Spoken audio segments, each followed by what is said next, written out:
Yesterday was all about detainees and what the Labor government was trying to do. There was emergency legislation, essentially. They were trying to rush through Parliament, but in the end, the coalition would not agree. So Parliament has risen and will not return until the budget. Joining me now is the Environment and Water Minister Tanya Plibersek. Tanya, thanks so much for your time. First of all, I just wanted to ask you about Alice Springs. I mean, the national media is focusing on Alice Springs once again, but for the last couple of months, even longer than a year, the violence has been as bad as ever. And it's culminated in these riots in the last couple of days. And that's after the death of a young man in a stolen vehicle. What are the long-term solutions that people are talking about here? Well, of course, we support the Northern Territory Government in the immediate action they've taken to introduce a curfew over the next couple of weeks as a circuit breaker. We think that's important to have that period to calm things down. But you're quite right, Laura. I mean, this is a longer term issue that we've got. When we came to government, the previous government had just set in train a cutting of about $250 million of supports for Central Australia. We, of course, restored that funding to domestic and family violence services, for example. We've committed extra funding for police, for DV services, to work with the council on security upgrades. But we need to address these longer term issues. These things haven't sprung up overnight. That's why recently we announced $4 billion extra investment in housing to deal with some of the overcrowding issues that really have contributed to kids being out on the street at night when they should be home, asleep, in bed. We've also worked with the Northern Territory Government to put $1 billion into the Northern Territory education system, because we know kids don't, start getting into trouble the day they turn 16. They're on a trajectory to getting into trouble from a very early age. We need to invest early to make sure kids are at home in bed at night, and during the day they're in classrooms learning so that they're ready for the world, job ready, ready for further education, all of the things that we want for those children. These announcements are welcome and the money is super important, but what seems to happen is that you have these announcements, there seems to be a little bit of reprieve on the ground, but there's a problem with that money actually translating into service delivery that's fit for purpose. The domestic violence example is a good example of that, and there's just not enough resources on the ground. Well, there's not enough resources on the ground, and it's about making sure that the commitment is a lasting commitment. Like, as I said, we came into government facing $250 million of cuts to services in Central Australia. We had to quickly find that money to restore those services that would have otherwise fallen over.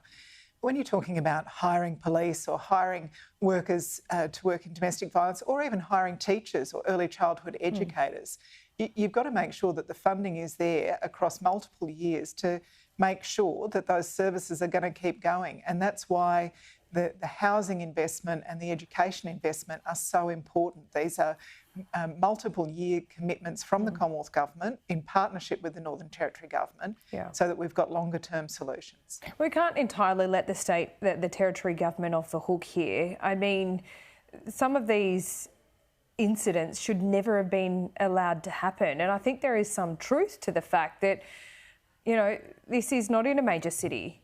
It's out of the public eye, mainly if it wasn't for reporters like Matt Cunningham. Yeah, look, I think it's obviously true that Alice Springs is going through a particularly difficult time at the moment, and the local member there, Marion Scrimgeour, is on the ground there talking to people, working with community leaders to settle things down and make sure that kids are at home in bed when they should be at home in bed, or in school during the day when they should be in school. Marion understands the needs of the local community and is absolutely committed to bringing together all three levels of government, the Territory Government with the Commonwealth, with the local government in Alice Springs and in surrounding communities. The commitment has to be a long-term commitment, and I think Marion better understands than most people what's required. Okay, can I talk to you now about the pre-budget sell? A lot of things change in politics, but the pre-budget sell never does.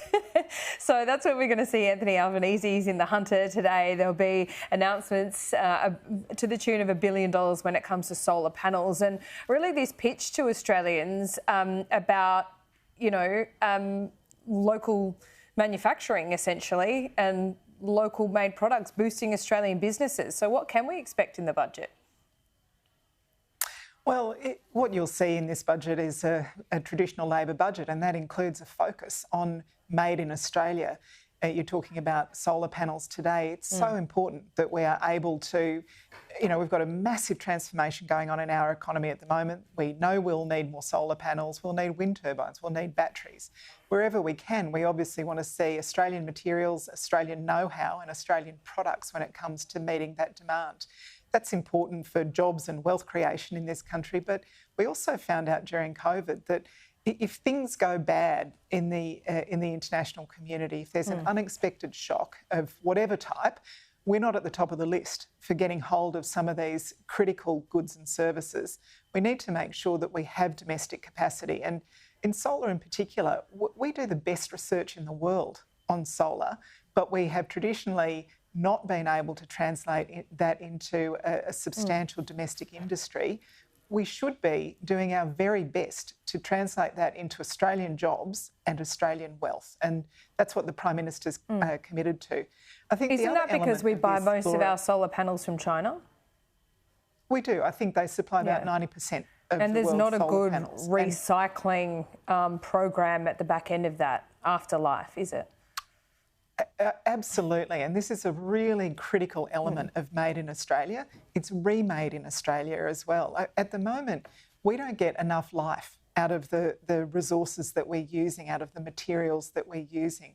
We really should be creating batteries, panels, wind turbines with the thought that in a decade or 2 or 3 decades' time, we don't want those things to end up in landfill. They're full of absolutely valuable materials. We need to be thinking now about how we recycle in the future to prevent that stuff going into landfill and get maximum value out of the precious metals and the materials that are so vital to this transformation in our economy. Can I just ask you about one last thing, and that is Adam Band, very busy on Twitter, and I understand that the Sergeant at Arms has asked him to take a particular tweet down, and then he retweeted it. We're just trying to get the pictures here. Or he had a go at you, but now he's gone more broad and just said Labor have made a dodgy deal with Santos and Woodside and the Liberals to fast-track offshore gas projects. So he obviously thought it was sensible to take it down, but he's retweeted that. What do you think? Well, he's been caught out lying, and there's deliberate misinformation in the original tweet. I mean, it's what I expect from the Greens. They're deeply cynical and deliberately misleading in their social media. He took a question that I answered about renewable energy and pretended that I was talking about gas. I mean, you couldn't be more misleading than that. But it's what I've come to expect from the Greens, so no surprises there. Okay, Tanya Plibersek, thanks for your time as always. We'll see you soon.